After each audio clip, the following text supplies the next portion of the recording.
Ce que nous venons de voir nous rassure à tout point de vue, parce que vous savez que ces travaux à un certain moment étaient à l'arrêt. Ça aussi, il faut le dire et le rappeler, que ça a été fait de façon objective. Parce que nous travaillons dans un milieu très dense, avec beaucoup de concessionnaires, donc avec énormément de réseaux de concessionnaires à déplacer. À un certain moment, ce n'était pas évident parce qu'il fallait avoir le soutien avant tout de la population, le soutien des autorités administratives qui n'a jamais fait défaut.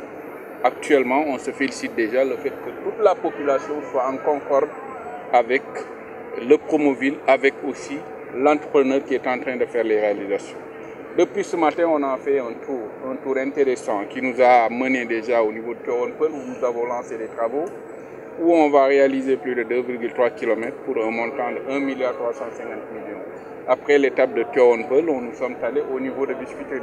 Là également, on a retrouvé des jeunes très ambitieux, des jeunes très motivés, mais prêts aussi à travailler pour leur pays. Dans le cadre du programme que le président de la République a bien voulu lancer et aussi mettre en exergue nos jeunes, plus de 65 000 jeunes au Sénégal. Avec le Promoville, on avait juste 2 000 jeunes. Actuellement, nous sommes à plus de 1 700 jeunes recrutés, formés et insérés sur le plan des travaux de pavage.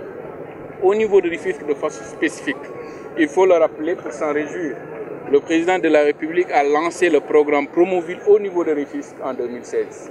Ça montre encore une fois la posture emblématique de cette ville. Au-delà de ça, dans le cadre des réalisations, au moment où je vous parle, plus de 9 km ont été réalisés au niveau de Rufisque, livrés et même ouverts à la circulation. Donc ça, c'est des actions fondamentales qu'il faudrait s'en féliciter.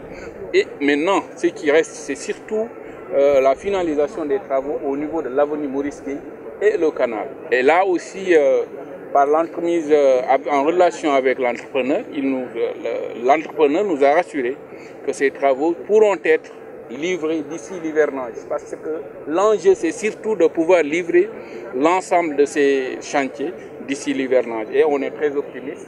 On espère aussi pouvoir, encore une fois de plus, bénéficier du soutien des populations. Comme vient de le dire le chef de quartier, ça a été quand même une zone, je peux dire un dépotoir. Aujourd'hui, nous sommes en train de le transformer. Par rapport aussi à sa préoccupation concernant surtout la conduite d'eau potable, à ce niveau, je voudrais le rassurer que le nécessaire sera fait.